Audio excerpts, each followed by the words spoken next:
And when she knocked on the door, I was sitting in the dark because we didn't have electricity. And what I would do is I would sit in the house in the dark all day long to save up the gas to the generator that we had. So the generator would run our house at night, and he would go work in the day and gather up enough money to put gas in that generator in Germantown in 2005. We're not talking about a long time ago, right? And so everyone around me was affluent. And I was like, God, do you love them more than me?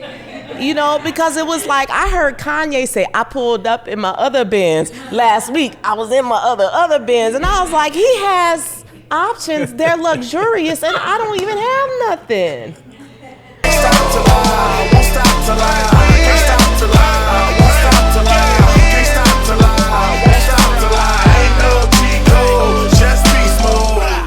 The reason we do events like this is kind of threefold, okay?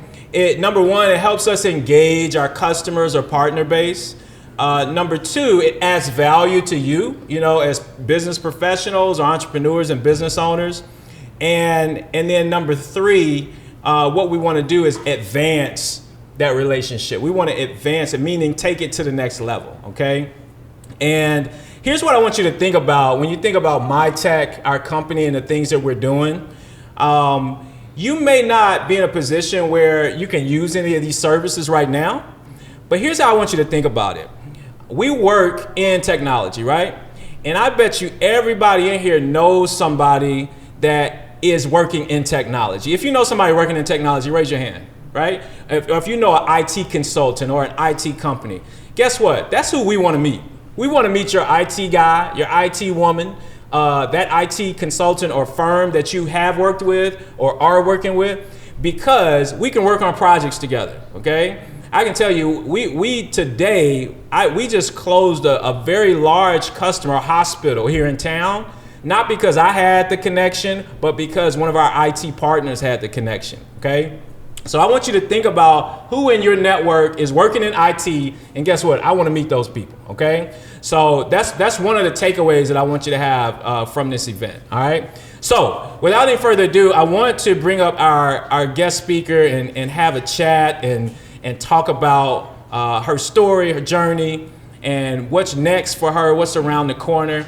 And when I first heard Mignon speak, or just really speak on a panel, I was actually kind of mesmerized, okay?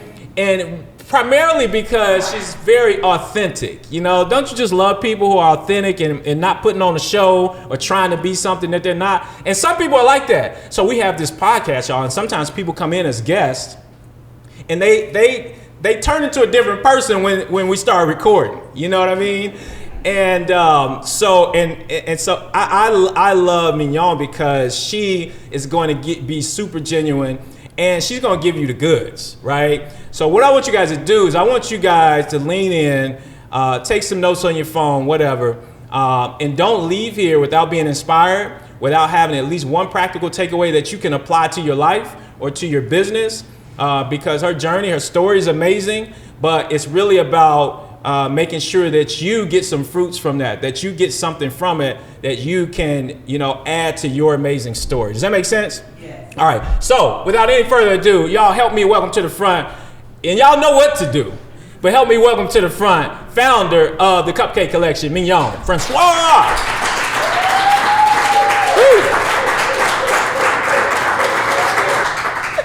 What's up? Hey, Bill.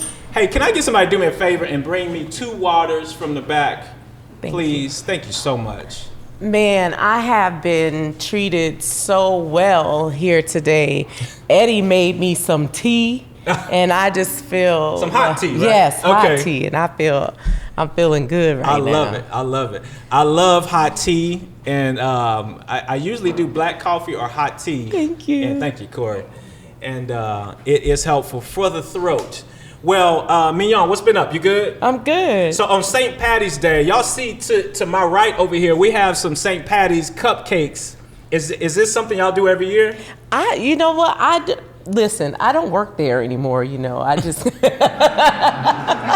You just started the train going, right? You know what I mean? I love it. I was like, oh, that looks so pretty. I'm really proud. You know, I believe in following children. And I think that children don't get a good rap. But if you listen to children, you will be ahead of the game. And my children carry the business at this point. I go in for production times whenever I need to. Today was one of them. But yeah, I don't know that we do it every year, but it looks beautiful. Yeah, it does look beautiful.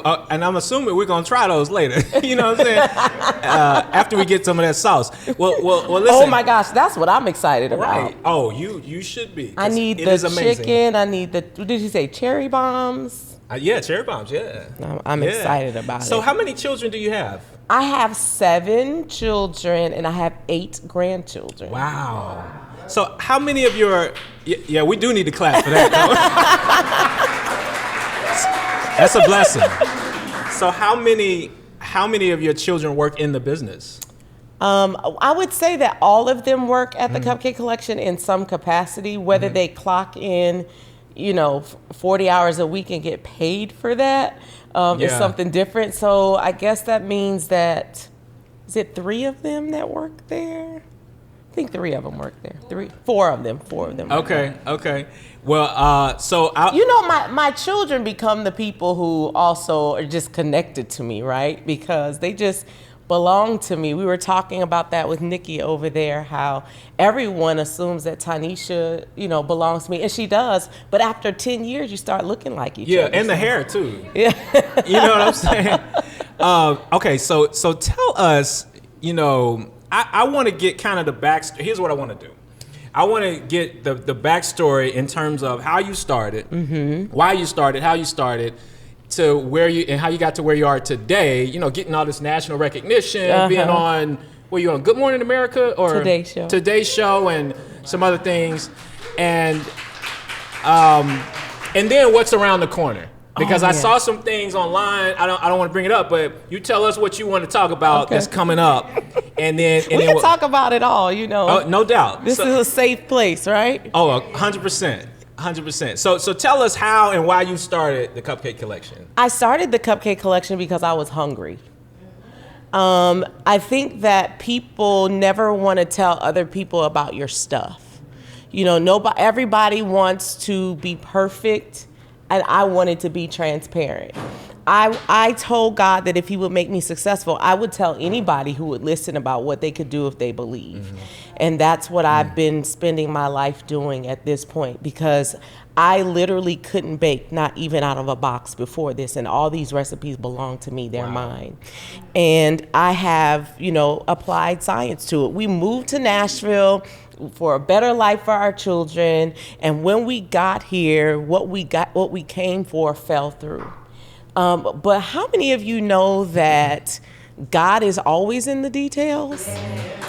I mean, we could not have set this up for ourselves any better. I love being in Nashville, and my team in New Orleans is very jealous of the team here in Nashville, because the people in Nashville make you feel like you belong to them, and they wrap their arms around you, say, well, what are we doing today? Just like, you said to me in the beginning of this. And I feel like there is no other place that we could have started the Cupcake Collection than right here in Nashville and have the success that we've had. But once we became successful, we wrapped it up with a bow and we stuck it in New Orleans too. Because I didn't want to be gaining success and growing wealth and watching my sisters be hungry. And so your sisters are in New Orleans? My sisters are in New Orleans, and they run the New Orleans location. And then we're trying to figure out a way to bring on our youngest sister into the team. But then in the meantime, during the pandemic, with all of us looking for food and people losing their jobs and wondering how they were going to make ends meet and feed themselves, my brother started a nonprofit organization called Terrio Farms. And Terrio is my maiden name, and we hail from the largest plantation that was in Louisiana. In fact, there's a town named Terrio. Wow. And it was a sugarcane plantation. Of course. And I feel very blessed to be in a business that we are now opening the doors and paving the way for other entrepreneurs now. And we're doing that with sugar. I think that's a redeeming of the time. So what is he doing with the farm? So what he did with the farm was he is now teaching urban gardening. Okay. So now other people who might not have known how to grow anything, he will come to you, bring all of the stuff, and teach you how to grow so that you will never have to ask anyone to eat again. Wow. And so I was the first board member that was added to the organization. I feel so proud of that. And so all of my siblings now are doing this thing to give back to their communities. And so he's going into inner cities, and they just planted 5 gardens in 5 days in New Orleans. And that was a huge feat, and a thing that they didn't think they would be able to do. So I'm really proud of what we've been able to do with our platform. So it sounds like y'all got some good genes, or y'all were brought up with vision and a mission. So can you talk about where that initiative comes from? Yeah. I think it comes from parents who were our cheerleaders. Like, okay. I always knew that I was going to be famous. All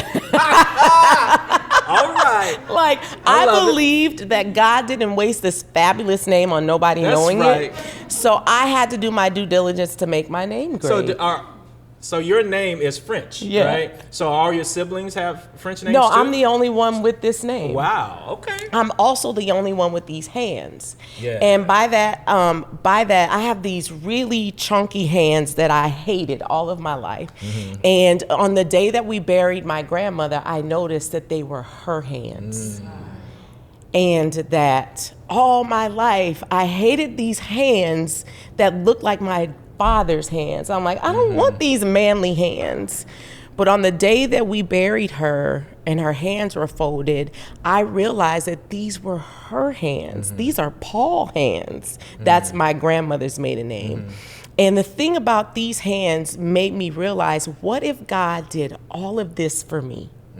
What if he caused all of these things that happened in our legacy, in our in this generation, because he knew that if he put it in my hands, that I would take it, I would make something out of it, and then I would give it back to my family and also feed other people who wanted to get a piece of it.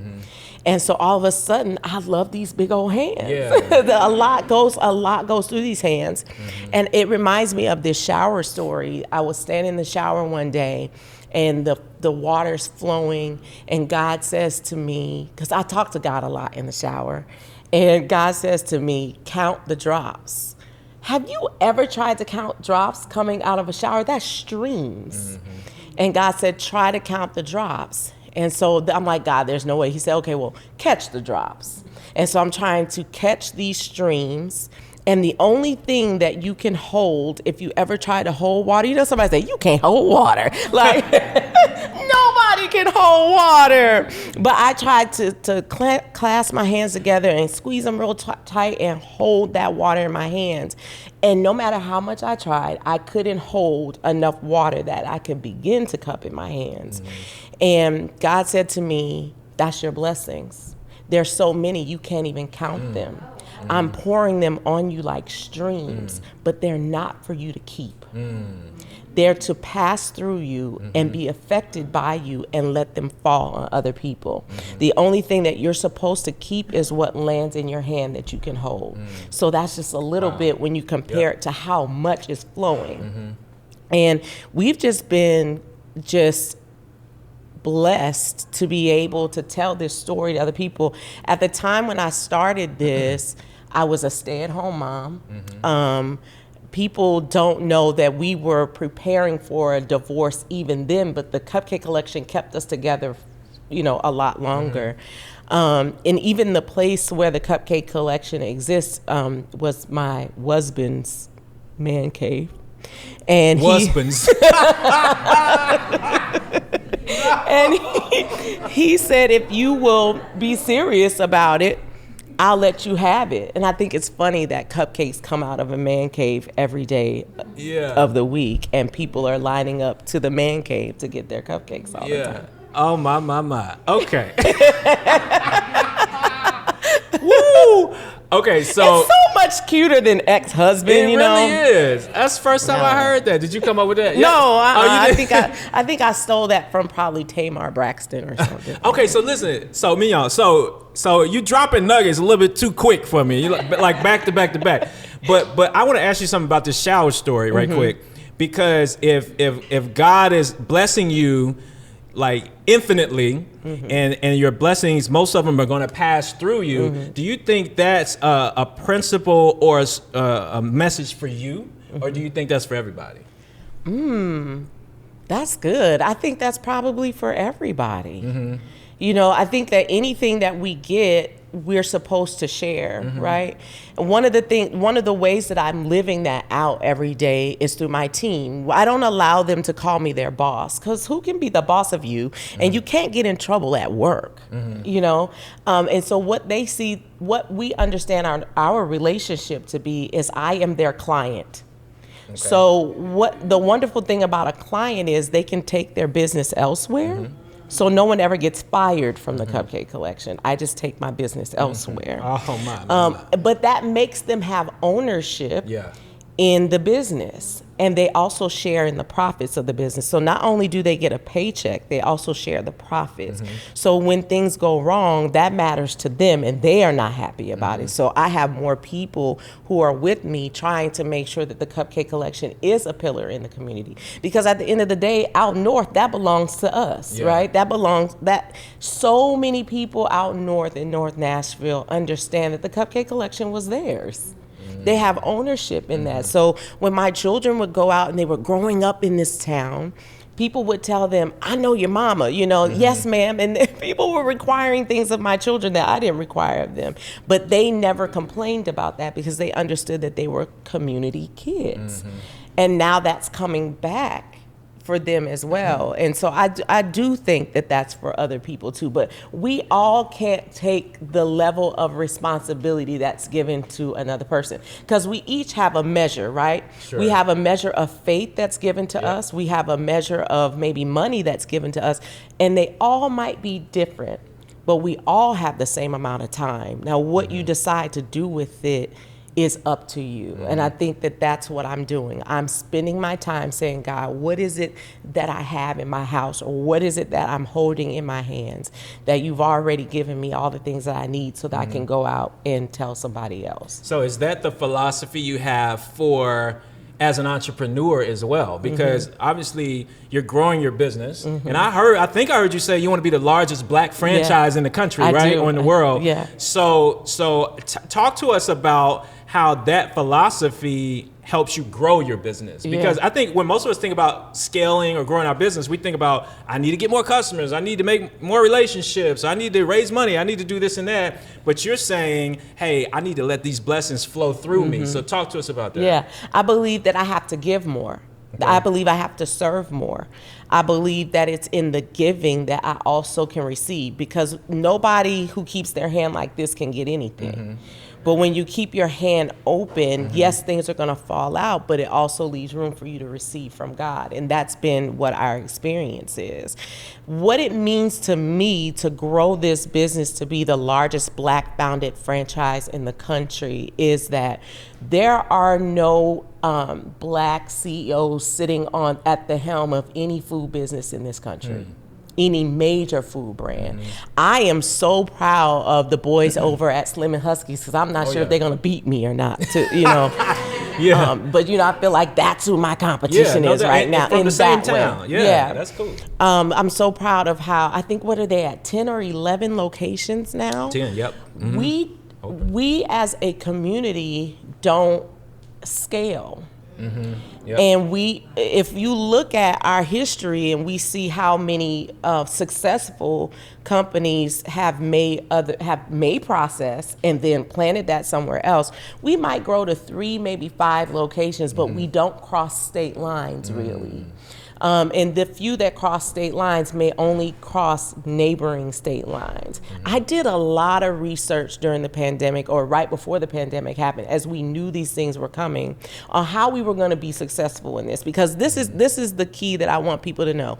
Nothing is new under the sun. So if anything happens, it has happened before.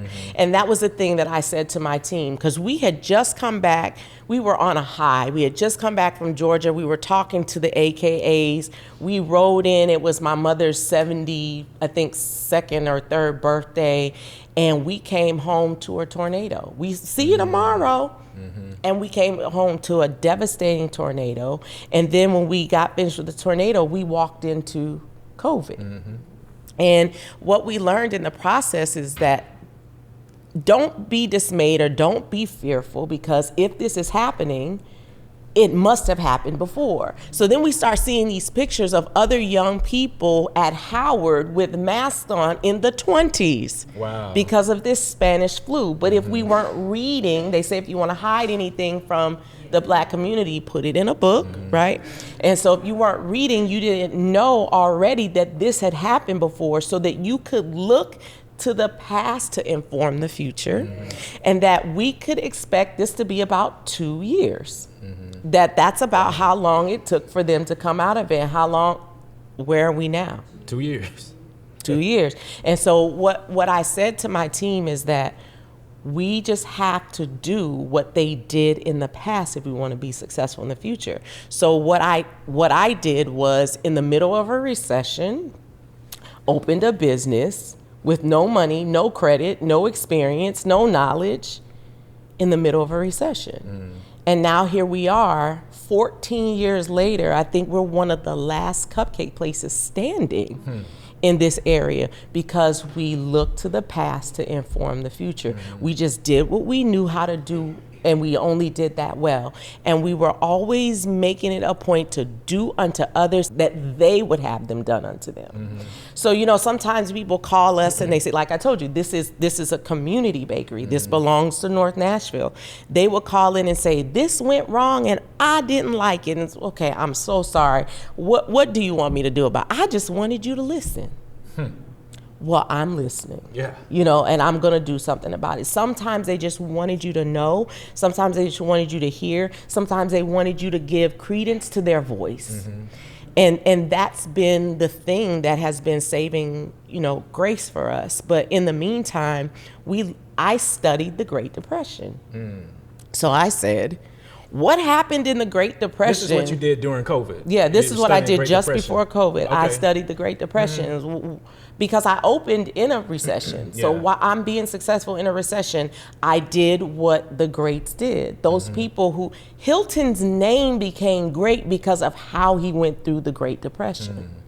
You know, and so Procter and Gamble came out because of how they went through the Great Depression. These were people with good cash positions. These were people who didn't have a lot of debt, but they could extend favor. And that was the position I put myself in. So 14 years in, we are a debt-free company. The only thing that we've ever had debt on is the house that the Cupcake Collection resides in. And the Cupcake Collection doesn't even own that. Minky and Flossie does. And that is the company that I created to leave land to my granddaughters. Because I was reading this story about Esther, who had gone before the king. She had to have something to bring to be received into the king's house. And so I thought, well, I want my granddaughters to be received by kings. I got to give them something they can bring. And so I started collecting land for them. And so I left it in a trust to their name. And so now my 7-year-old and 10-year-old granddaughter, they have property. Nice. Beautiful. So, okay. So I want to back up real quick, because I feel like, there you go. Thank you. I want people to know specifically, I've heard the story a few times, but like kind of how you started. But how many people have never heard of the Cupcake Collection? Okay. Ooh. Oh, there's a few people in here. Yeah, okay. there's a few. Minnesota did. You know what I'm saying? Hey, we got to open up a spot in Minnesota. Okay. So can you tell us like the details on what happened when you started the Cupcake Collection? Yeah. And then I want to go to another story, and then I want to kind of fast forward, but share that with us, please. All right. That I can be long-winded about what happened, because then I might start running around the room and praising God. So hold my mule if that happens, okay? I was drowning in debt and brokenness. We had moved to Nashville for a better life for our children. When we were living in Atlanta, and we had just got word that my husband got this job. And so we were walking through Walmart. It was our favorite place to go. Like, I can't be up in Walmart these days because they take your whole check. And so y'all think Whole Foods is whole check. Walmart to take your whole check. So we were walking through Walmart. It was our favorite place to be. And my baby was singing in the store. And I had prayed to God that she would have this gift of song. And she was singing in the store. And a lady stops me in the store and she says, "Wow, that little girl can blow." I said, "I know, I asked God for that." And she was like, "Well, I'm so glad that you mentioned God because I've kind of been following you around this Walmart. I didn't know how I was going to talk to you, but God told me I had to tell you something and I didn't want you to think I was weird." And I said, "Okay." But if you say God to me, that's, usually a welcoming space to come in at. And she said, "That thing that you just learned about, whatever it is, it's not about you, it's about her." And I was like, wow, we never met.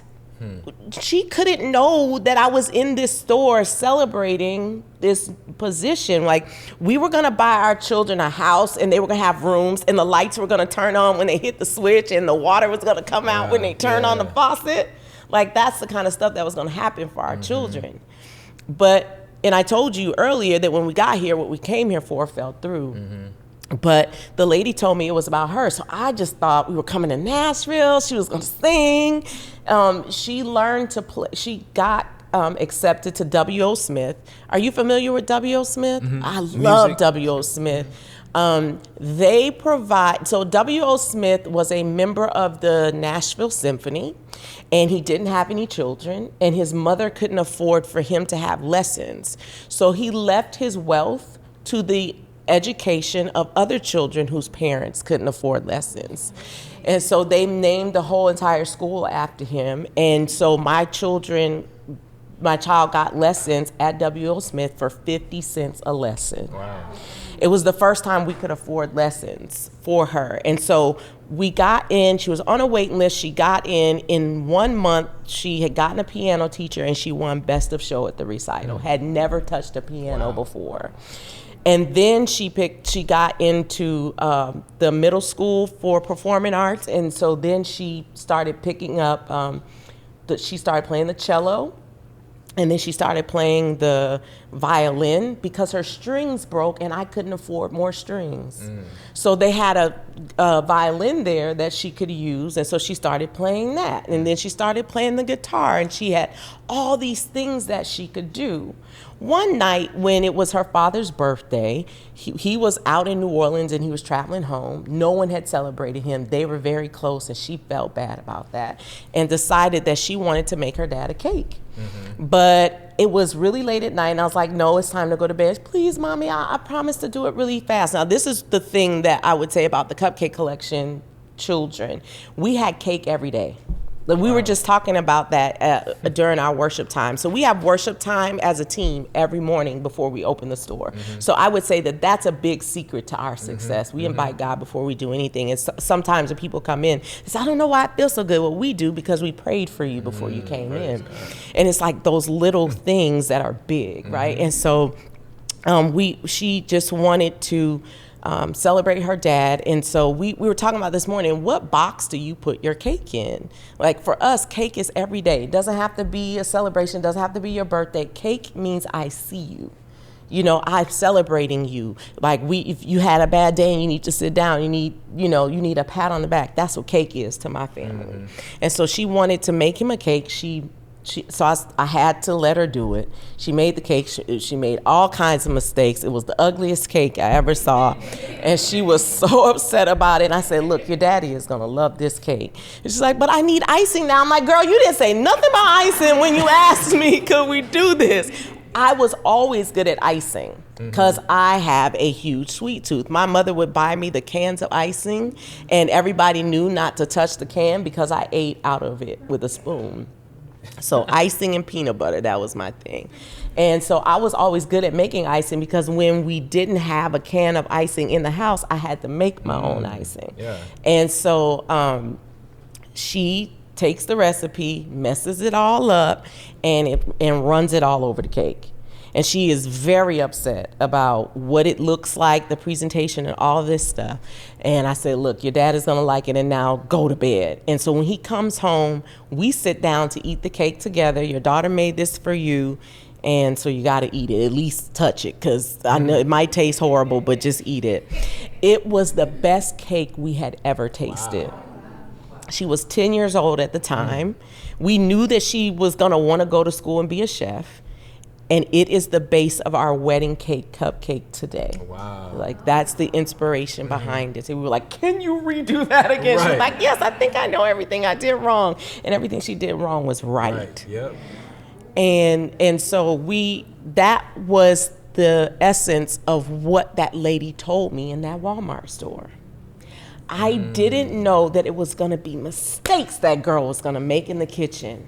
I thought we were coming here and that she was gonna get a music deal and that I was gonna be like her momager, and that she had caught the eye of like Tamar Braxton when she was in high school, you know, and stuff like that. The girl can sing but won't sing for nobody if you know, like paid her at this point in her life. And this was what this lady was talking about. We were coming for something we didn't know.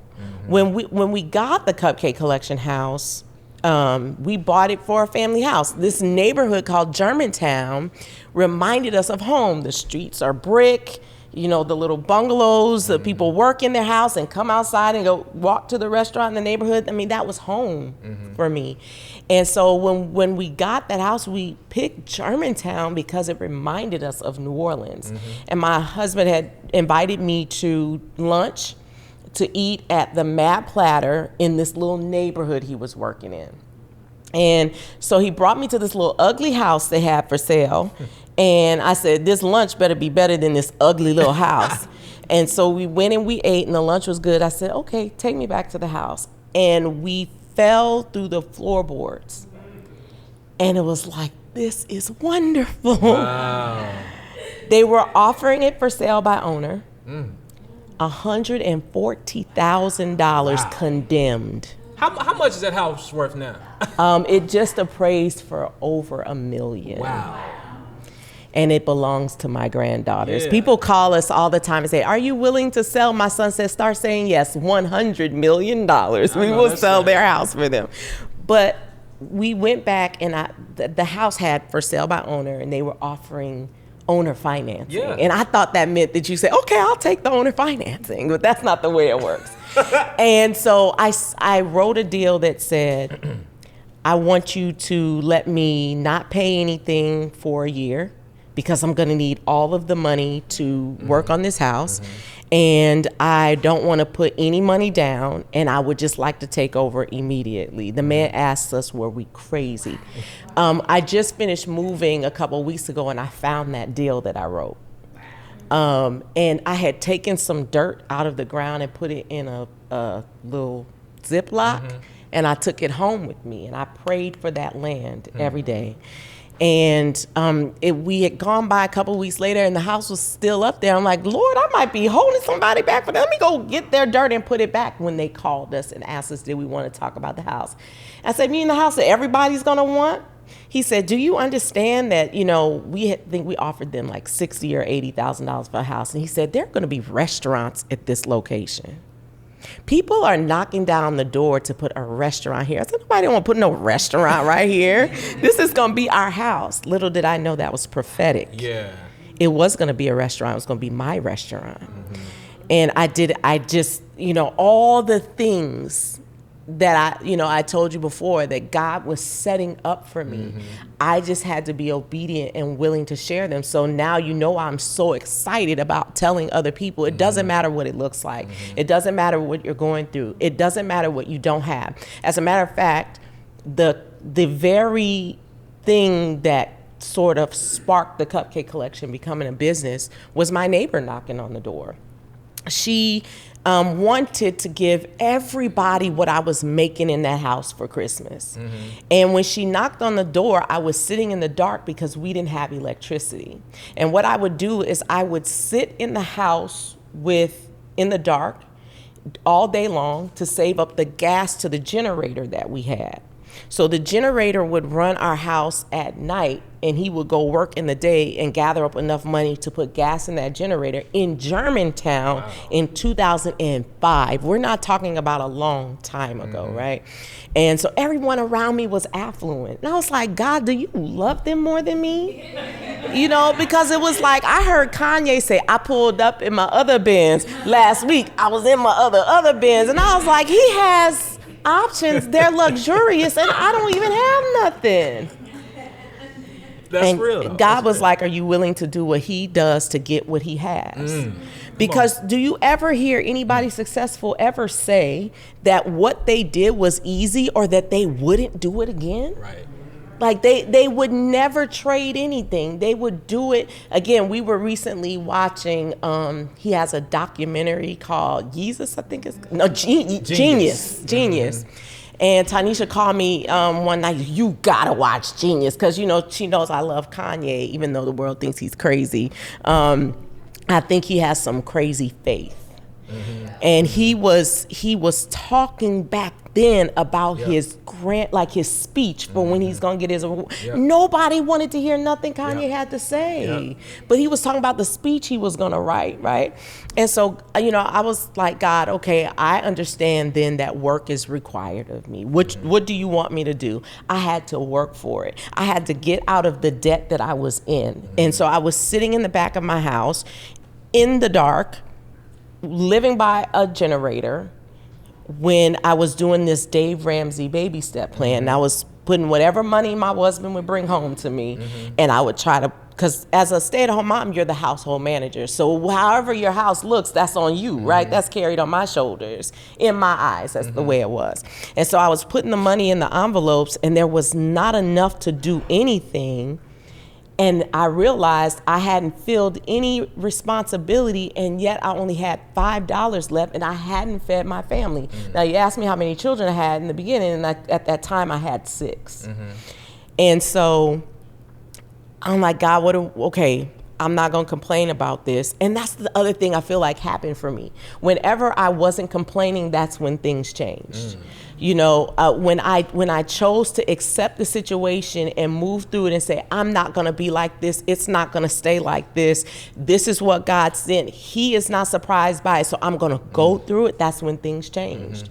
And so I said, okay, God, what you want me to do with $5 to feed these children? I'm like, okay, bet, red beans and rice. I'm from New Orleans, that's what we have it. And I had this big vat, like a big bucket of rice all the time, so I didn't have to buy that. So I was gonna buy, you know, a couple pounds of red beans, and onions are cheap and things like that. We were growing peppers in our backyard and, you know, that kind of thing, to the point where a lot of you said that you know about the Cupcake Collection. Do you remember red beans and rice on Mondays at the Cupcake Collection? We used to have red beans and rice on Mondays when we opened the store to pay homage back to our heritage, but to also never forget where we came from. And so we would serve red beans and rice in the store on Mondays. And that became a thing for people who didn't eat sugar, and then people who didn't eat meat couldn't believe there was no meat on the inside of that. It was just seasoned with a lot of love. And I thought, beans don't need meat, they vegetarians. Anyway, I decided that's what I was gonna do when my neighbor knocked.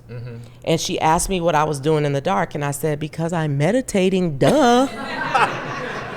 And she's like, well, I'll let you get back to what you were doing. I wanna buy cupcakes for all my clients. It was 600 dozen. 600 dozen? Wow.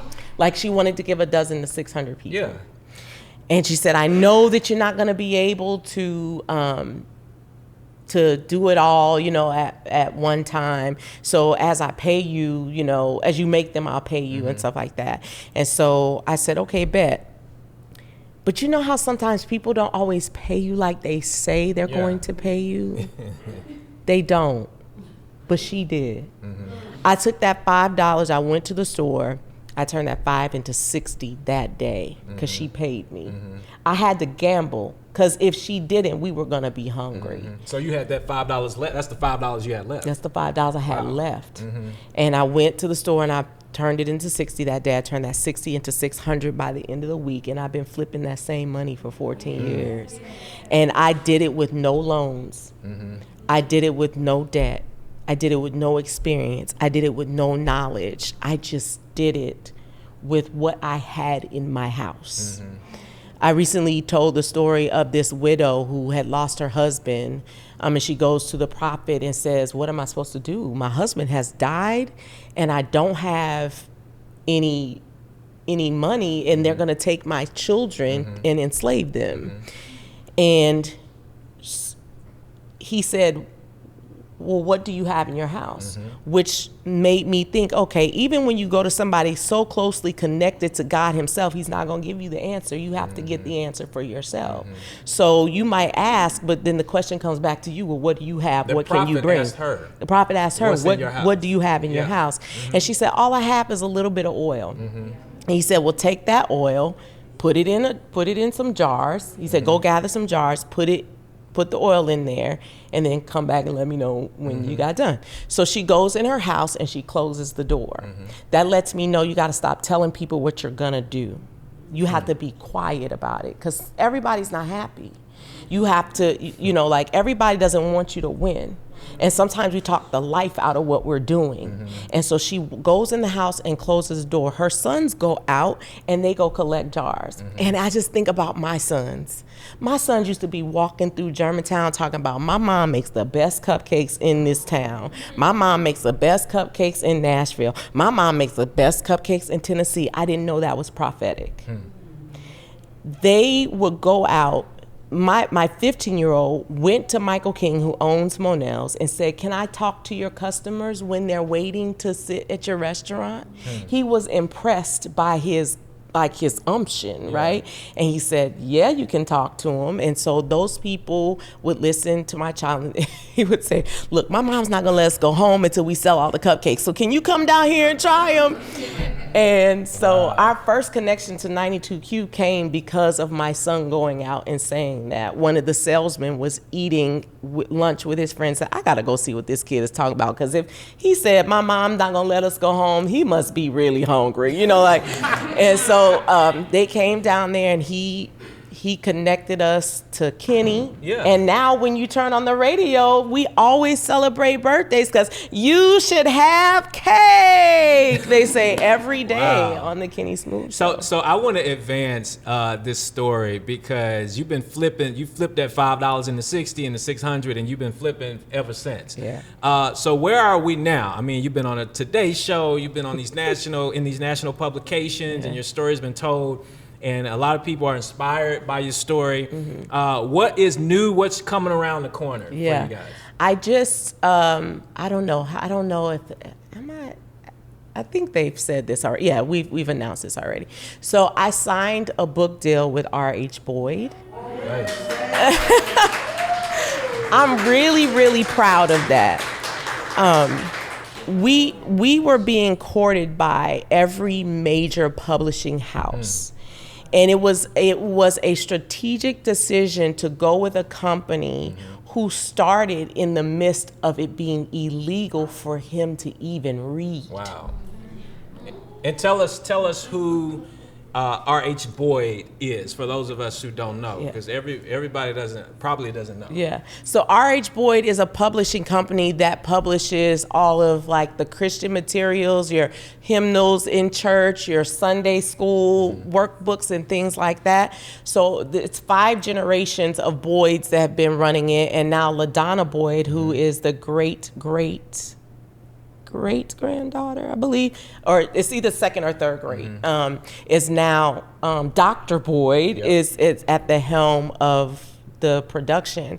And so for me, as I was talking about where I wanted to publish my book, when she approached, it made so much sense that that's what I could do something for them and they could do something for me. Yeah. I wanted to be in a publishing house where it mattered that I was there, that they would be happy because I was on their team and that we could do something for each other. And the greatest thing is that I get to tell my granddaughters the kind of blood that's running through them, and people who also share that same passion are helping me to now bring this story to the masses. And is it an autobiography, or is it, what type of book is it? It's mostly, I don't know. I think you'll get a journey with me and how I was joyful in the midst of the hard stuff. Okay. Because I think that's the key. You can't be walking around with your face all down.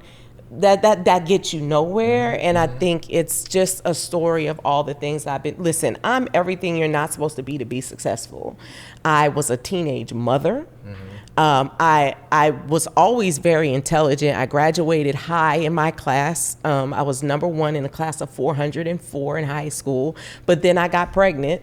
So I was gonna lose my scholarship at Xavier University. I was flunking out of my classes and couldn't apply the science to the human body. I get married at 19 years old and then have all of these babies and don't graduate college till 10 years later with my children at my side. Then we're losing everything that we have. Then my parents who taught me how to be fiscally responsible are disappointed in the choices that I've made financially, right? But God is a redeemer. And I'm grateful for the opportunity to sit in spaces like this, to be able to tell people it doesn't matter how low you go. That means that all you can do is go up. Yeah. All right. Well, let's pass the collection plate.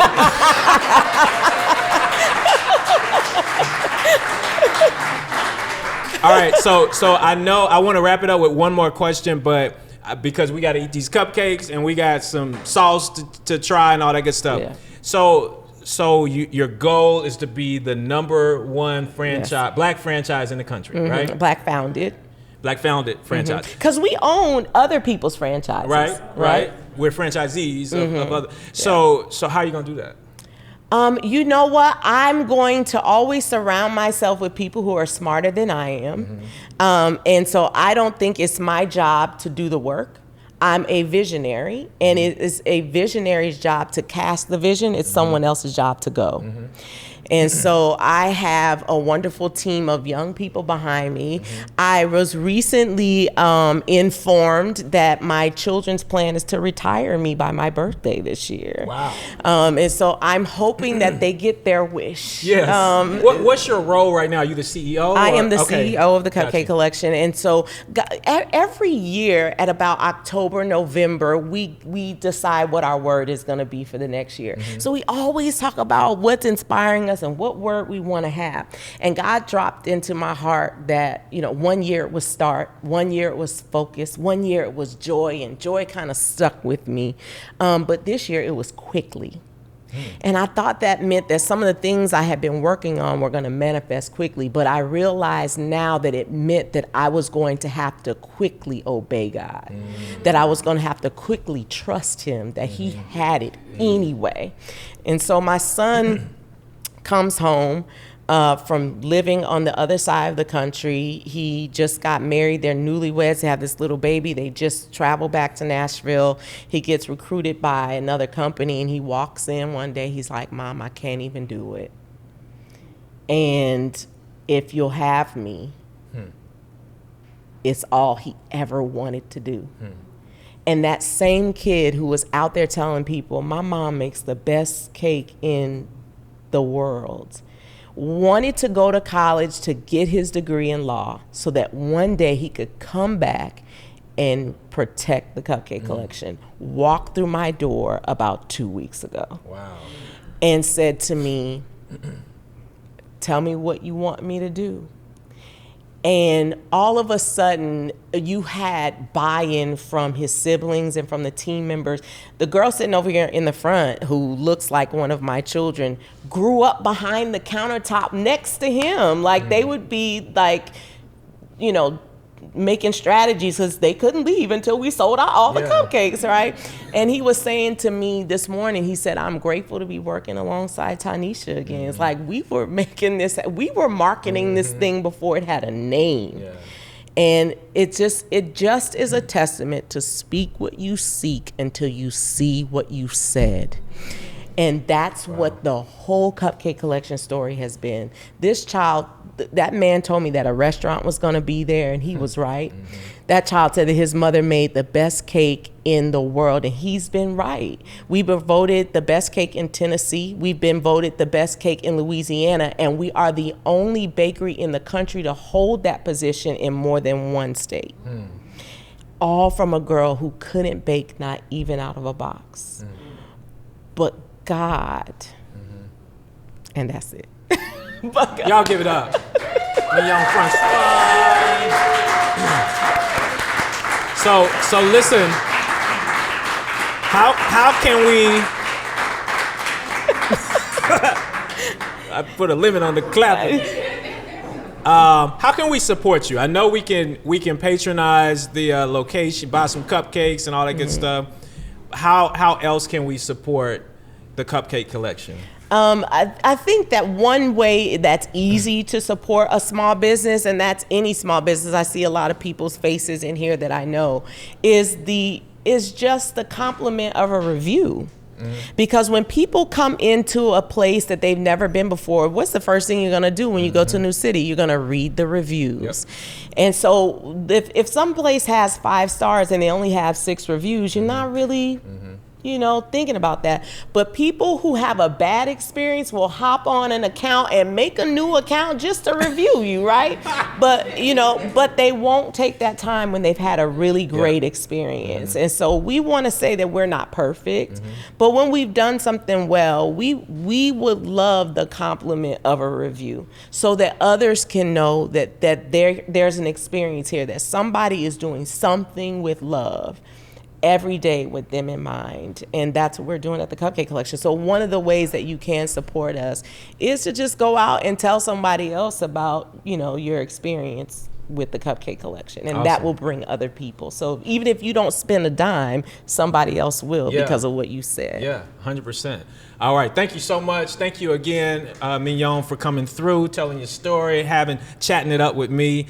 And this guys, was so fun. Can I just say, first of all, there have been so many people who stopped me on the way in here that said they came because they were looking forward to hearing what I said. Thank you for those affirmations, because God told me that people needed to hear what I had to offer. And at first I used to be so shy, afraid to believe that anybody would ever hear what I wanted to say. And I still remain to be a shy person, but I understand that shy don't feed nobody. And so we needed to eat. But there have been so many connections that I've had with people in the room. One of them is, she's one of my woman crushes. She's standing right there in the back of the room. She's my birthday twin. And so whenever it's our birthday together, she makes sure to come get cupcakes. And I think it was the year of the pandemic, she was going away to run a marathon for her 70th birthday. What? And honey, I'm only saying that because you have to bow down. Wow. And it's these people. And so what you said earlier is so true, that it feels so much better to give an ovation than to receive one. So thank you so much for just pouring into me. And just for all of you guys taking the time to come out. Because, sometimes you can't give away an opportunity to people, but the people who are in this room are the people who were supposed to be here. 100%. So, Yeah. Thank you. I mean, to me, I got to go back and watch this recording because it was so much. It was so rich. And having said that, this is a live recording of the Tech Don't Sleep podcast. So if you're not subscribed to that on YouTube or Spotify, wherever, make sure you do that so that you can catch this episode when we drop it. Okay. Yeah. Thank you so much again. Thank you for having me. All right. So listen, we're gonna do our giveaways right quick. So who does not have a ticket? I'm gonna get Mignon to pick the ticket here. All right. We got a couple of people over there that don't have a ticket. Let me tell you, like this is just a testament to what I was saying. God expects for these things for them to touch my hands and run through it, and then bless somebody else. Let it go. So, yeah. Some more tickets are coming up. Okay. All right, here we go. I love it. It's on you. Okay, who wants to win?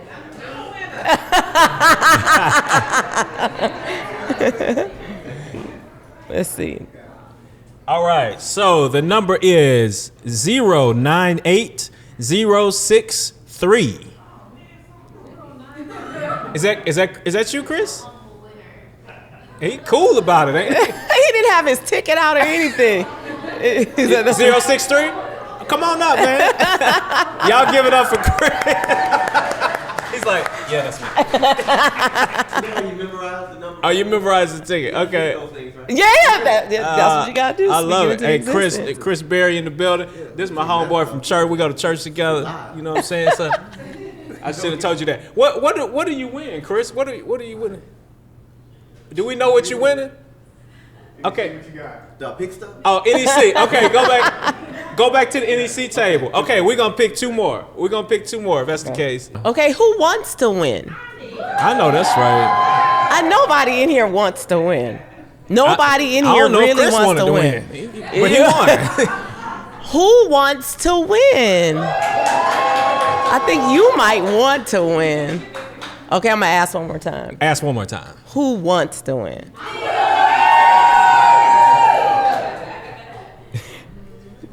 All right, here we go. All right, y'all. 070. 70. Okay, we're gonna do this one more time. Okay. We can't do this all night. 062. Okay. All right, come on, shoot. That's the person who wants to win. Right. Now you gave us two numbers though. How'd you got two tickets? No, that was the number I Oh, you six numbers. Okay. All right. No, give me the last one. What was it? Right. No, you got 076. Yeah, she's that's what it says right here. 076. Yeah. Go back to the table. Okay, one last giveaway. We're gonna give away Lake's sauce, a bottle of sauce. Okay, this is a winner. All right, here's a winner. 054. There you go. All right. right. I told you we were gonna get one. We got one. Boom. You got the Lake sauce. Oh, you know what? One more thing. Good gracious. Okay, I got one more giveaway. Okay? Here's what I need you to do. Everybody, hold up your phone. Good job. We got two people holding up their phone. All right. Act like you're at a concert. All right. And then go to your YouTube app.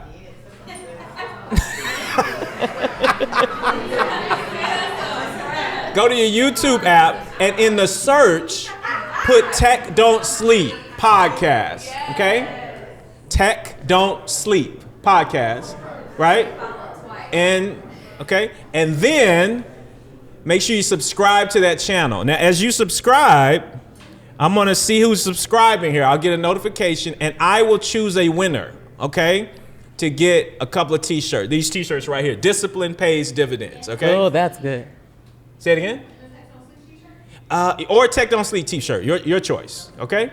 All right, so you guys go ahead and subscribe. I'm gonna check notifications, and then I'll get on the mic, and I'll make sure you got a shirt. Cool? All right, appreciate y'all. Don't worry about that. Don't worry about size. Okay. All right, y'all, let's eat. Cupcakes up here, Lake back there. I appreciate want some y'all. of that sauce.